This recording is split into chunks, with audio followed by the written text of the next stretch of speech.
Hello friends, welcome to my loose graphic channel. मेरा नाम है विवेक शर्मा। फ्रेंड्स, आज की जो क्लास है वो बेसिकली हीलिंग ब्रश और सॉफ्ट हीलिंग ब्रश टूल के बारे में होने वाली है। वैसे ये जो हीलिंग ब्रश है ये लगभग इसका जो यूज़ है वो क्लोन टूल की तरह है, लेकिन इसका जो रिजल्ट है वो थोड़ा सा अलग है।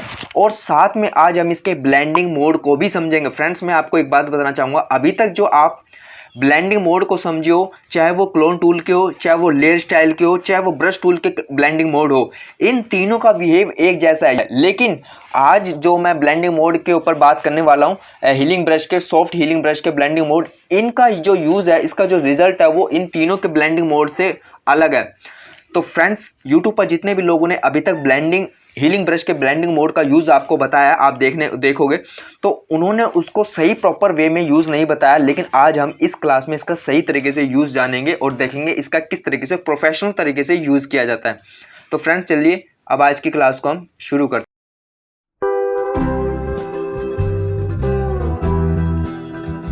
तो फ्रेंड्स, अब हम क्या है इस हीलिंग और स्पोर्ट हीलिंग ब्रश टूल को समझेंगे। इस स्पोर्ट हीलिंग और हीलिंग ब्रश में क्या है, ये दोनों बेसिकली एक ही जैसे टूल है, लेकिन इसमें जैसे मैंने शुरुआत में आपको बताया थोड़ा सा डिफरेंस है।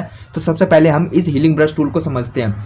मैंने हीलिंग ब्रश टूल लिया। जब हम हीलिंग ब्रश पर आते हैं तो आपको ये ऊपर ऑप्शन एनेबल दिखाई देते हैं। इसकी कुछ प्रॉपर्टीज को समझना भी जरूरी है। सबसे पहले हम इस हीलिंग ब्रश टूल को समझते हैं और यहाँ मैं आपको जूम करके दिखाता हूँ। फ्रेंड्स, मैं आपको हमेशा शुरुआत से ही कह रहा हूँ, जब भी आप काम करते हैं तो इस बैकग्राउंड के अलावा एक नई लेयर और ले लेंगे। उससे क्या होगा, आपकी बैकग्राउंड के अलग लेयर पर काम होगा तो आप सेफ जोन में रह के काम करेंगे। और इस लेयर के बाद आप यहाँ देखोगे सैंपल। इस सैंपल पे आप हमेशा आल लेयर के ऊपर क्लिक करोगे तब आप काम करोगे। अब क्या है फ्रेंड्स, मैंने आपको क्या बताया, जो हीलिंग ब्रश टूल होता है ये बेसिकली वैसा ही है जैसे कि क्लोन टूल था। मैं आपको शुरुआत में भी बता रहा हूँ। इसका जो यूज करने का तरीका है, आप सीधा आल्ट दबाएंगे। फिलहाल आपको मैं यहाँ दिखाऊं, ये देखिए मैंने इस तरीके से आल्ट दबाया और यहाँ पे ले जाके छोड़ दूंगा। जितना बड़ा स्पॉट होगा उतना बड़ा मैं इसको कर लूंगा। ये देखिए मैंने इतना बड़ा कर लिया। अब मैं यहाँ से एक बार क्लिक करूंगा और यहाँ ले जाकर छोड़ दूंगा। ये देखिए फ्रेंड्स, आप ये देखोगे इसने कितने अच्छे तरीके से इस पैच को रिमूव कर दिया है। इसी तरीके से मैं इस पैच को रिमूव करना चाहता हूँ। मैं पहले ब्रश को बड़ा कर लूंगा, यहाँ से एक बार सैंपल लूंगा और यहाँ लाके इस पर लेफ्ट क्लिक कर दूंगा। आप नीचे शॉर्ट कमांड में देख पा रहे हैं, मैंने यहाँ से क्लिक किया। ये देखिए यानी आपको हर बार फ्रेंड्स इसमें ध्यान रखना है, आपको क्लोन टूल की तरह हर बार एक नया सैंपल लेना है। यहाँ से सैंपल लिया, इसको इस तरीके से पैच को रिमूव कर दिया। ये देखिए। तो फ्रेंड्स, ये तो था हीलिंग ब्रश टूल का। लेकिन मैं अभी आपको क्या बताना चाह रहा हूँ, अभी तो मैंने आपको जो बताया, सीधा एक सही एरिया का सैंपल लीजिए और इस तरीके से फिल कर दीजिए। और दूसरा क्या यूज है फ्रेंड्स, आप इसी पैच को कहीं और चाहते हैं तो आप यहाँ पे एक बार क्लिक करेंगे और इसी पैचेस को यहाँ रख देंगे। ये देखिए, अब मैं आपको जूम करके दिखाऊं, मैंने डार्क एरिया पे इस पैच को रखा है, लेकिन मतलब ये ऐसा लग रहा है सेम इसी यहाँ पे ये पैच था। तो फ्रेंड्स, इस तरीके से आप इसका दो तरीके से यूज कर सकते हैं। अब फ्रेंड्स, मैं एक बात हमको कहना चाहूंगा, आप यहाँ जो देख रहे हैं ये डिफ्यूजन, फ्रेंड्स अभी तक यूट्यूब पे इस चीज के बारे में किसी ने चर्चा नहीं की है। जब आप हीलिंग ब्रश या स्पोर्ट हीलिंग ब्रश टूल का यूज करते हैं तो आपको ये डिफ्यूजन दिखाई देता है। फ्रेंड्स, आपको डिफॉल्ट रूप से इसको 5 ही रखना है। अगर आप इसको कम करते हैं, वैसे आप इसको बढ़ा सकते हैं, 7 पे ले जा सकते हैं, 0 पे ले जा सकते हैं, लेकिन आपको इसको सही रखना है 5 पे। ये बेसिकली काम क्या करता है, ये कलर करेक्शन करके देता है। मान लीजिए मैंने इस डिफ्यूजन को, फ्रेंड्स यहाँ पर आप ये देख रहे हैं, मैं इस डिफ्यूजन को 1% पे कर देता हूँ। अब क्या है, मैंने यहाँ से इस तरीके से इसका सैंपल लिया। एक मिनट, ये देखिए मैंने यहाँ से सैंपल लिया और मैं इसको इस डार्क एरिया पर, पहले मैं एक नई लेयर भी ले लेता हूँ ताकि मेरा ये आर्टवर्क खराब ना हो। देखिए मैंने यहाँ से सैंपल लिया और यहाँ इस डार्क एरिया पर इस तरीके से रख दिया। तो फ्रेंड्स, अब मैं आपको जूम करके दिखाता हूँ तो ये साफ पता चल रहा है ये कोई पैच है। तो फ्रेंड, इसी तरीके से बचने के लिए ये देखिए जिस तरीके से मैंने यहाँ पे रखा है, ये एक पैच अलग से दिख रहा है। तो फ्रेंड्स, आपको हमेशा इस डिफ्यूजन को ये देखिए इसको हमेशा 5 पे रखना है, 5 से ज़्यादा नहीं रखना फ्रेंड्स, क्योंकि अगर आप ज़्यादा भी कर देते हो तो भी रिजल्ट बुरा आएगा। अगर आप इस डिफ्यूजन को 1 पे रखते हो तो भी बुरा रिजल्ट आएगा। तो फ्रेंड्स, अब ये देखिए मैं इसको एक बारी, मैं अब अगर इसी चीज़ का सैंपल एक बार यहाँ से लेता हूँ, ये देखिए मैंने यहाँ से एक बार इसका इस तरीके से सैंपल लिया और यहाँ पे ले जाके मैं इसको क्लिक कर दूंगा। ये देखिए फ्रेंड्स, अब आप देख रहे हो इन दोनों के फर्क में कितना रिजल्ट है। यहाँ पे इसने ये रिजल्ट ओरिजिनल लग रहा है और यहाँ ये फेक सा लग रहा है। तो फ्यूजन जो होता है वो आपकी कलर मैचिंग को अगर आप 5% पे रखते हो अपने आप सही रखेगा। फ्रेंड्स, इस तरीके से अब आप ये समझ चुके हो। अब क्या है, मैं इसको जो मैंने यहाँ पे काम किया है इस लेयर को डिलीट कर दूंगा तो मेरा आर्ट वर्क वैसा का वैसा आ जाएगा जैसा कि मैंने पहले रखा था। ये देखिए मैंने डिलीट कर दी, अब ये मेरा वैसा आ गया। अब फ्रेंड्स, मैं आपको हीलिंग ब्रश के अंदर ही इसी हीलिंग ब्रश टूल के अंदर ही मैं कुछ और आपको समझाना चाहता हूँ, वो चीज भी आपको समझना बहुत जरूरी है। ये एक इमेज है, मैं आपको क्या समझाना चाह रहा हूँ फ्रेंड्स, उस चीज पर आप ध्यान दीजिए। मैं सबसे पहले फ्रेंड्स क्या करता हूँ, जब भी काम करता हूँ एक नई लेयर ले लेता हूँ। ये देखिए मैंने लेयर ले ली। अब फ्रेंड्स मैं एक बारी दोबारा इस क्लोन टूल के ऊपर आ जाता हूँ। ये देखिए ये क्लोन टूल के ऊपर आ जाता हूँ और मैं क्या समझाना चाहता हूँ फ्रेंड्स, इस वक्त मैं अपना ब्रश को थोड़ा बड़ा करूंगा। ब्रश को बड़ा करने के लिए फ्रेंड्स मैंने आपको पहले भी बताया कि आप आल्ट और माउस से ये राइट क्लिक करके दोनों को होल्ड रखना है। आल्ट और राइट क्लिक माउस का दोनों को होल्ड रखते हुए इस तरीके से अप डाउन करोगे, ब्रश बड़ा होगा और ऊपर लेके जाओगे तो इसकी सॉफ्टनेस को कम ज्यादा कर सकते हो। तो फ्रेंड्स ये तो आप समझ चुके हो। अब मैं क्या समझाना चाह रहा हूँ फ्रेंड्स, उस चीज को आप ध्यान दीजिए। इस वक्त जो मैं हूँ मैं इस क्लोन टूल के ऊपर हूँ और क्लोन टूल में क्या है, मैं यहाँ से इसका सैंपल लूंगा। फ्रेंड्स जो मैं चीज समझाना चाह रहा हूँ उस चीज को आप देखिए। मैंने यहाँ से एक बार इसका सैंपल लिया और यहाँ पे इसको फील कर दूंगा। ये देखिए मैंने इसको इस तरीके से फील कर दिया। अगर मैं इसी को फ्रेंड्स मैं हीलिंग ब्रश टूल से लेता हूं, अब ये देखिए मैं एक बार ब्रश को बड़ा कर देता हूं और यहां से मैंने इसका सैंपल लिया और यहां पे इसको फील कर दूंगा। ये देखिए तो फ्रेंड्स अब आप साफ साफ देख पा रहे हैं इन दोनों में क्या डिफरेंस है। ये देखिए फ्रेंड्स, इसमें ये जो ऑब्जेक्ट बना है ये आपका क्लोन टूल से बना है और ये जो ऑब्जेक्ट बना है आपका ये हीलिंग ब्रश टूल से बना है। लेकिन दोनों में फर्क क्या है, ये जो क्लोन टूल होता है वो आपके एरिया को जहां से आप उठाते हैं वहां पे दूसरी जगह वैसा का वैसा पेस्ट कर देता है। और हीलिंग ब्रश टूल इतना एडवांस है कि आपके ऑब्जेक्ट में जो कलर करेक्शन है बैकग्राउंड के साथ मिलकर उसको एक कर देता है। यानी ये अब देखिए ये इसमें बैकग्राउंड नहीं दिख रहा और इसमें बैकग्राउंड दिख रहा है, यानी ये क्लोन टूल से बनाया हुआ ऑब्जेक्ट है और ये हीलिंग ब्रश टूल से। लेकिन इसने यहाँ पर अपने आप कितने स्मार्ट तरीके से इसकी कलर करेक्शन को अपने आप ठीक कर दिया है। तो फ्रेंड्स ऐसे ऑब्जेक्ट में आप हीलिंग ब्रश को आप समझ चुके हो किस तरीके से इन दोनों में डिफरेंस आ रहा है, हीलिंग ब्रश से और क्लोन टूल से बनाकर क्या डिफरेंस है। अब मैं इसको डिलीट कर देता हूं। अब आपने ये देखा कि हीलिंग ब्रश का क्या यूज है। अब फ्रेंड्स जो मैं अगला टूल है इसी के अंदर स्पॉट हीलिंग ब्रश टूल के बारे में बताना चाहूंगा। फ्रेंड्स इसके लिए मैं क्या करता हूँ, एक अलग से इमेज ले लेता हूँ। ये देखिए मैं इसको ले लेता हूँ। फ्रेंड्स मैंने एक बात बताना चाहूंगा, जब हम हीलिंग ब्रश टूल के ऊपर थे उसमें हम क्या करते थे, हम हीलिंग ब्रश टूल में इस तरीके से सैंपल लेते थे और यहाँ से इस तरीके से इसको पेस्ट कर दिया करते थे। लेकिन friends spot healing brush tool में आपको ये फैसिलिटी देता है कि आपको सैंपल लेने की कोई जरूरत नहीं है, सिर्फ आपको क्या करना है, ये देखिए इस तरीके से फील करना है। फ्रेंड्स मैं इसमें अब सैंपल नहीं ले रहा, देखिए ये देखिए बस। लेकिन friends spot healing brush tool के अंदर अगर ये पैचेस है आप यहां से ले जाकर इस पैचेस को यहां नहीं बना सकते। ये फैसिलिटी सिर्फ आपको हीलिंग ब्रश टूल में ही मिलेगी। और ध्यान रखना है ऊपर आपको सैंपल आर लेयर यहां पर भी मिलेगा, इसलिए नई लेयर लेके आप सैंपल आर लेयर पे टिक कर देंगे तो आपका बैकग्राउंड सेफ जोन में रहेगा। बस इसमें इतना ही था फ्रेंड्स। अभी मैंने स्पॉट हीलिंग का काम खत्म नहीं हुआ, मैं आपको एक इमेज के ऊपर लेके जाके दिखाना चाहता हूं। ये देखिए ये एक इमेज है। ये देखिए फ्रेंड्स जो स्पॉट हीलिंग ब्रश टूल का जो यूज होता है वो इतने सारे पैचेस को रिमूव करने के लिए काम आता है। हीलिंग ब्रश टूल का क्या है, आप एक एक पैचेस को रिमूव करोगे, वो भी बार बार आपको उसमें सैंपल लेना पड़ेगा। इससे अच्छा है मैं अपना समय बचाने के लिए स्पॉट हीलिंग ब्रश टूल का इस्तेमाल करूंगा और क्या करूंगा, इस तरीके से ब्रश को बड़ा करके एक बार में इसको फील कर दूंगा। ये देखिए फ्रेंड्स अब ये क्या करेगा, एक ही बार में इसको देखिए इसने रिमूव कर दिया और कितने प्रोफेशनल तरीके से किया है। आप कह नहीं सकते कि ये यहाँ पे कुछ स्पॉट था। तो ये फ्रेंड्स स्पॉट हीलिंग का कमाल है। लेकिन फ्रेंड्स इसका सबसे ज्यादा यूज क्या होता है, इसका सबसे ज्यादा यूज रेस्टोरेशन। ये देखिए ये एक इमेज है, ऐसी इमेजेस में स्पॉट हीलिंग ब्रश टूल का यूज किया जाता है। देखिए मैं इस वक्त क्या है यहाँ पर आप ये देख पा रहे हो स्पॉट हीलिंग ब्रश टूल है और मैं अपने ब्रश को इस तरीके से इतना बड़ा करूंगा और यहाँ पे एक क्लिक के अंदर ही ये इस एरिया को अपने आप ही कलर करेक्शन से ठीक कर देगा। ये देखिए फ्रेंड्स अगर मैं ये देखिए ये एक ही क्लिक के अंदर इस इमेजेस को इसने ठीक कर दिया। ये देखिए तो फ्रेंड्स ऐसी इमेजेस में हम क्या करते हैं, स्पॉट हीलिंग ब्रश टूल का इस्तेमाल करते हैं और इस तरीके से एक बार में अपने पूरे आर्ट वर्क को ठीक रख सकते हैं। अब आप देखोगे सिर्फ मैंने 1 मिनट भी नहीं लगाया और इसने कितने प्रोफेशनल तरीके से इस इमेज के बैकग्राउंड में जो इतने सारे स्पॉट्स थे उनको रिमूव कर दिया। ये देखिए फ्रेंड का काम नहीं कर सकता क्योंकि ये नॉन कॉपीराइट इमेज है।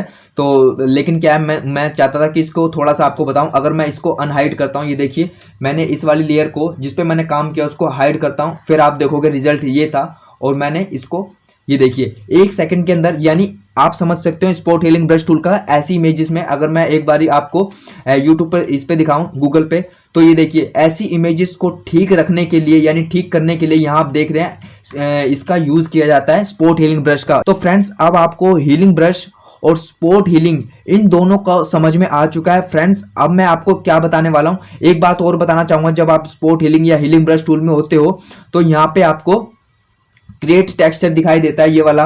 इस क्रिएट टेक्सचर में वैसे ज़्यादा कुछ है नहीं। जब आप इस पर क्लिक करते हो ये बेसिकली क्या करेगा, मतलब कि एक टेक्सचर क्रिएट करके देगा। इसमें ज़्यादा कुछ है नहीं, इसका हम यूज़ भी नहीं करते। ये देखिए, वैसे इसका ज़्यादा यूज़ जब होगा जब मान ले किसी इमेज में हम टेक्सचर क्रिएट करते हैं। टेक्सचर क्रिएट करने के वैसे बहुत से तरीके हैं, इसलिए मैं अभी इसकी चर्चा ज़्यादा नहीं करूँगा। और अप्रॉक्सीमेट क्या करता है फ्रेंड्स, आपके नियर बाय का एरिया लेके और फिल करके दे देता है। ये भी ज़्यादा जरूरी नहीं है। आप डिफ़ॉल्ट रूप से अगर आप नए यूज़र है तो आप इसमें कंटेंट अवेयर पर ही रखेंगे, इसी में आपको सही रिजल्ट मिल जाता है। फ्रेंड्स अब मैं जो बात करने वाला हूं फ्रेंड्स, इस मोड की बात करने वाला हूं। ये जो मोड है ये ब्लेंडिंग मोड है। मैंने आपको शुरुआत में बताया ये जो ब्लेंडिंग मोड है ये पहले के जितने भी आप ब्लेंडिंग मोड देखे हो उन सबसे अलग है।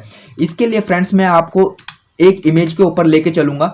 फ्रेंड्स ये एक इमेज है और मैं आपको एक बात बताना चाहूंगा, जब आप हीलिंग या स्पोर्ट हीलिंग ब्रश टूल के ऊपर होते हो तो फ्रेंड्स इस वक्त मैंने जो सेलेक्ट कर रखा है स्पोर्ट हीलिंग ब्रश टूल है, और यहाँ पे जो मेरा ये मोड है ये नॉर्मल पे हूं। मैं नॉर्मल पे एक बार आपको रिजल्ट दिखाना चाहता हूं। ये देखिए मैंने एक नई लेयर ली। अब यहां पर आप ये देख रहे हो ये एक ब्लैक स्पॉट है, मैंने इसके ऊपर क्लिक किया ये इसको रिमूव कर देगा, ये देखिए। और मैंने इस व्हाइट वाले पे क्लिक किया ये इसको भी रिमूव कर देगा, इसको भी रिमूव कर देगा। तो फ्रेंड्स आपने ये देखा इसने इन तीनों को, यानी ये जो तीनों ऑब्जेक्ट है इन तीनों को इसने रिमूव कर दिया। लेकिन अगर मैं इसको हाइड करता हूं तो मैं आपसे ये पूछना चाहता हूं, जब हम ऐसे स्पॉट को, यानी यहां पे जो आप तीनों ऑब्जेक्ट देख रहे हैं इसको जब हम नॉर्मल मोड में डिलीट कर सकते हैं तो आखिर एडोबी ने ये हमें ऑप्शन क्यों दिए हैं? फ्रेंड्स मैं आपसे यही चीज पूछना चाहता हूं, एडोबी ने हमें ये फीचर क्यों दिया है? जब हम नॉर्मल मोड से लाइट को, डार्क को और इन दोनों के मिक्सचर को डिलीट कर पा रहे हैं तो एडोबी ने हमें स्पेशली ये फीचर क्यों दिया? वैसे फ्रेंड्स यूट्यूब पर मैंने आपको शुरू में बताया, जितने भी लोगों ने इनका यूज बताया है इसका सही यूज दूसरा ही है जो अब हम जानेंगे। फ्रेंड्स सबसे पहले मैं क्या करता हूं, इसमें इस लाइटन मोड को चेक कर लेता हूं। अब लाइटन मोड का क्या यूज है फ्रेंड्स, मैं आपको थोड़ा सा बताना चाहूंगा। जहां पर डार्क एरिया होता है उसको डिलीट करने के लिए आप लाइटन मोड का यूज करेंगे, और जहां पर लाइटन मोड है, ये लाइट है, इसको रिमूव करने के लिए आप डार्कन मोड का यूज करेंगे, इस वाले का। सबसे पहले मैं इस लाइटन मोड को बताना चाहूंगा। देखिए अब आप ऊपर देख पा रहे हो ये जो मेरा मोड है ये लाइटन पर है, और मैं क्या करता हूं इसको रिमूव कर देता हूं। देखिए ये डार्क मोड है, इसको डिलीट करने के लिए मैंने क्या बताया, लाइटन मोड करोगे तो ये इसको डिलीट कर देगा। ये देखिए फ्रेंड्स अब मैं आपको क्या बताना चाहता हूं, ये मोड मेरा लाइटन है और मैं इस लाइट एरिया को ही रिमूव करना चाहता हूं। फ्रेंड्स ये पॉसिबल नहीं है। देखिए यहां पर आप देखोगे मैंने इसको रिमूव किया तो, लेकिन इसने रिमूव नहीं किया बल्कि वैसा का वैसे छोड़ दिया। अगर मैं इसको यहाँ पे मैं ले लेता हूँ डार्कन मोड ले लेता हूँ, ये देखिए मैंने डार्कन मोड ले लिया, और अगर अब मैं इसको डिलीट करूंगा तो ये देखिए मैंने इसको एक बार क्लिक किया, ये देखिए इसने यहाँ पे डिलीट कर दिया। तो फ्रेंड्स आप ये देख रहे हो ये बेसिकली हो क्या रहा है, मैं आपको क्या समझाना चाह रहा हूँ। इसी तरीके से फ्रेंड्स यहाँ पर आप ये इमेज देख रहे हैं, ये ऑब्जेक्ट जो है फ्रेंड्स, मैं आपको एक चीज बताना चाहूंगा, जो इमेजेस ऐसी होती है जिसमें लाइट ऑब्जेक्ट और डार्क ऑब्जेक्ट दोनों मिले हुए होते हैं, यानी लाइट ऑब्जेक्ट भी होता है और डार्क ऑब्जेक्ट भी होता है, दोनों का जहां मिश्रण होता है, लेकिन आपको एक टारगेट एरिया को ही रिमूव करना होता है, बाकी एरिया को आप नहीं छेड़ना चाहते, नहीं रिमूव करना चाहते, तो उसके लिए एडोबी ने हमें ये यूज दिया है। फ्रेंड्स सबसे पहले देखिए फ्रेंड्स मैं एक बारी इसको नॉर्मल पे कर देता हूं। नॉर्मल पे करने के बाद फ्रेंड्स जैसे मैं इसको क्लिक करूंगा ये व्हाइट और लाइट दोनों ऑब्जेक्ट को ये रिमूव कर देगा, ये जैसे आपने देखा। अगर मैं यहां से लाइटन मोड कर देता हूं तब देखिए फ्रेंड्स क्या फर्क आएगा। ये देखिए ये सिर्फ आपके डार्क मोड को, देखिए फ्रेंड्स इसने सिर्फ आपके डार्क मोड को रिमूव किया है, यानी लाइट एरिया को छोड़ दिया है। ये कैसे हुआ है, लाइटन मोड को क्लिक करने पर। अगर मैं इसी इमेज में यहां आप देख रहे हैं ये ऑब्जेक्ट है, इसके ऊपर अगर मैं लाइटन मोड चलाता हूं फ्रेंड्स क्या होगा, ये तीनों एरिया के एरिया रिमूव हो जाएंगे और बीच का व्हाइट छूट जाएगा। ये देखिए फ्रेंड्स ये तीनों के तीनों गायब हो गए और बीच वाला छूट गया। इसी तरीके से ये देखिए फ्रेंड्स मैं इस बारे में इतनी चर्चा क्यों कर रहा हूं, अभी मैं आपको एक इमेज पर लेके जाऊंगा। ये देखिए अब मैंने जैसे ही लाइटन मोड किया ये बीच का जो ब्लैक है ये गायब हो गया। ये देखिए अगर मैं इसी को यहां से डार्कन मोड कर देता हूं, आप इधर देख पा रहे हो मेरा डार्कन मोड है, और अब मैं अगर इसको यहां से डिलीट करूंगा, ये देखिए यानी मैंने जैसे फील किया ये इस वक्त स्पॉट हीलिंग है, तो फ्रेंड्स ये देखिए इसने व्हाइट एरिया को रिमूव कर दिया और ब्लैक को छोड़ दिया। तो फ्रेंड्स अब बात आती है आखिर हम इतनी चर्चा मैं आपको क्यों कर रहा हूं इन सारे टूल के, यानी मल्टीप्लाई स्क्रीन और डार्कन मैं आपको क्यों बता रहा हूं। और मैं आपको इसके लिए एक इमेज के ऊपर लेके चलूंगा। फ्रेंड्स मैंने जैसे कि अभी आपको बताया, मैं अब क्या करता हूं, मेरा जो ऊपर आप ये मोड देख रहे हो ये लाइटन मोड है, यानी लाइटन मोड है, और मैं इसके ऊपर पूरे ब्रश को फेर दूंगा। फ्रेंड्स मैं क्या चाह रहा हूं, मैं आप ये ध्यान से समझिए, मैं चाहता हूं सिर्फ ये जो ब्लैक एरिया है, ये ब्लैक एरिया रिमूव हो जाए और ये जो गुम्मत खड़ा हुआ है ये यूं का त्यों रहे। तो फ्रेंड्स एडोबी ने हमें इसी चीज को ठीक रखने के लिए, इसी चीज को मतलब कि प्रॉपर वे से करने के लिए हमें ये लाइट एंड डार्कन मोड दिए होते हैं। ये देखिए अब मैंने जैसे ही इसके ऊपर फेरा, ये देखिए फ्रेंड्स अभी जो मेरा मोड चल रहा है ऊपर लाइटन मोड चल रहा है, यहाँ आप देख पा रहे हैं। और जैसे मैंने इसको इसके पूरे के ऊपर फेरा, अब ये बेसिकली क्या करेगा, सिर्फ जहां पर आपका डार्क है, ये देखिए ये डार्क एरिया था, इसको रिमूव कर दिया और इसको छोड़ दिया यूं करते हो। तो फ्रेंड्स इसी चीज को ठीक रखने के लिए एडोबी ने हमें इस चीज का यूज करने के लिए दिया है। अब फ्रेंड्स मैं आपको कुछ और इसी चीज में बताना चाहूंगा। अगर आप यहाँ पे ये नॉर्मल मोड पे कर देते हो, अगर अब आप इसको इस तरीके से फेरोगे, इस वक्त मेरा जो मोड है ऊपर आप ये देख पा रहे हो ये नॉर्मल मोड में है। नॉर्मल मोड में फ्रेंड्स ये चाहे आपका डार्क ऑब्जेक्ट हो चाहे लाइट ऑब्जेक्ट हो, उन दोनों को रिमूव कर देगा। ये देखिए तो फ्रेंड्स अब आप समझ पा रहे हो। मैं एक चीज और आपको दिखाना चाहता हूं, ये देखिए ये एक, जैसे आप ये देख रहे हो ये भी एक व्हाइट और ब्लैक ऑब्जेक्ट से बना हुआ है, लेकिन अगर मैं इसी के ऊपर यहां से डार्कन कर देता हूं तो फ्रेंड्स ये क्या होगा, बेसिकली लाइट ऑब्जेक्ट को रिमूव कर देगा और इस ब्लैक के ऊपर जो आपका ब्रश आ गया है इसको ये यूं करते हुए छोड़ देगा। ये देखिए फ्रेंड्स एक अमेजिंग वर्क करके दिया है। फ्रेंड्स अगर आप इसी को, मैं यहाँ पे इसको नॉर्मल मोड में करके और इसको डिलीट करता हूं तो आप देख रहे हो इसके भी ब्रश आया हुआ है, इसके ऊपर भी, ये इसने दोनों को रिमूव कर दिया। लेकिन अगर मैं जैसे सॉरी डार्कन मोड में मैं क्लिक करता हूं, मेरा ब्रश दोनों के ऊपर आया हुआ है, लेकिन ये रिमूव करेगा इस व्हाइट को ही। तो फ्रेंड्स एडोबी ने इसी चीज को ठीक रखने के लिए इस फीचर का यूज दिया है। अब फ्रेंड्स जो आप समझो स्पॉट हीलिंग के मोड को समझो, लेकिन फ्रेंड्स मैं आपको बताना चाहूंगा कि जो हीलिंग ब्रश के जो मोड होते हैं वो थोड़ा अलग होते हैं। उसके लिए मैं एक ये इमेज है, ये देखिए। अब मैं क्या है, सबसे पहले एक नई लेयर ले लेता हूं और यहां से इसको, ये देखिए मैंने यहां से कॉपी किया। फ्रेंड्स मैं जो समझाना चाह रहा हूं उस चीज को समझिए। ऊपर आप मेरा मोड देख पा रहे हैं, ये नॉर्मल मोड में है। अगर मैं यहां पे इसको यहां पे बनाता हूं तो ये देखिए ये इसने अपने आप बैकग्राउंड से मिलकर मिक्स कर दिया, लाइट ऑब्जेक्ट बना दिया। लेकिन फ्रेंड्स मैं क्या चाहता हूं, मैं चाहता हूं ये यहां से पेस्ट तो करे लेकिन इसको डार्क भी कर दे। फिलहाल ये जो इसने वर्क किया है ये एक प्रोफेशनल वर्क ही किया है, एडोब ने अपने आप समझ लिया यहाँ पे लाइट कलर है इसलिए इसने आपके ऑब्जेक्ट को भी लाइट कर दिया, जो कि बिल्कुल ठीक है।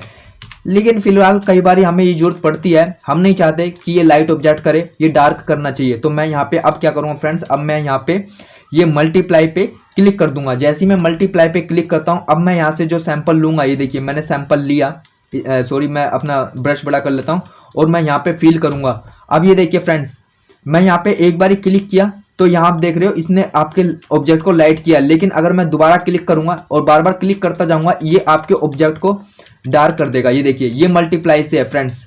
तो फ्रेंड्स आप ये देख रहे हो ये लाइट ऑब्जेक्ट को मैंने उठा के और मल्टीप्लाई मोड में रहते हुए मैंने इसी लाइट ऑब्जेक्ट को और लाइट ऑब्जेक्ट पर रहते हुए किस तरीके से डार्क कर दिया। तो फ्रेंड्स आप इस मल्टीप्लाई और डार्कन लाइटन इन मोड को समझ चुके हो। अब क्या है फ्रेंड्स, मैं आपको एक इंटरेस्टिंग चीज बताना चाहता हूं। मैंने जैसे कि आपको शुरुआत में बताया था क्लोन टूल के अंदर कि ये जो फीचर आपको दिखाई देता है यहाँ पे, सॉरी ये देखिए ये जो आप फीचर देख रहे हो यहाँ से क्लोन सोर्सेज खुल जाता है। फ्रेंड्स ये जो क्लोन सोर्सेज का पैनल है ये आपकी हीलिंग स्पॉट हीलिंग ब्रश में भी काम करेगा।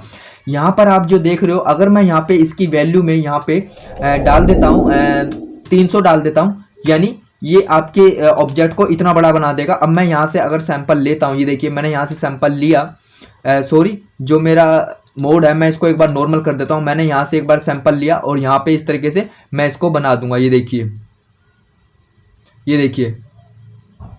तो फ्रेंड्स आप ये देख पा रहे हो मैंने इतना छोटे ऑब्जेक्ट को लाकर यहाँ पे इतना बड़ा बना दिया, यानी इस क्लोन सोर्सेस में इस वैल्यू को 300 रखने पर, यानी आप समझ सकते हैं क्लोन सोर्स जो पैनल होता है वो हीलिंग और स्पॉट हीलिंग दोनों में वर्क करता है और दोनों में सेम वर्क करता है। तो फ्रेंड्स आपको ये क्लास कैसी लगी मुझे कमेंट करके जरूर बताइए। फ्रेंड्स यदि आपने मेरे यूट्यूब चैनल को अभी तक सब्सक्राइब नहीं किया तो फ्रेंड्स पहले सब्सक्राइब कीजिए और नोटिफिकेशन आइकन को जरूर दबाइए। इससे जितने भी मेरे लेटेस्ट वीडियो होते हैं वो आप लोगों तक पहुंचते रहेंगे। फ्रेंड्स एक बात मैं कहना चाहूँगा, यदि ये वीडियो आपको बहुत ज़्यादा अच्छी लगती है तो साथ में आप लाइक जरूर कीजिए, शेयर जरूर कीजिए। इससे क्या होता है मेरे चैनल ग्रो होता है और मुझे लगता है मुझे इसी तरीके के वीडियो आप लोगों के लिए बनाते रहना चाहिए। तो फ्रेंड्स ये जरूरी है कि मैं इसी तरीके से आपके लिए वीडियो लाता रहूँ। इसके लिए आप मेरे चैनल को सब्सक्राइब और बेल आइकन को जरूर दबाइए। धन्यवाद।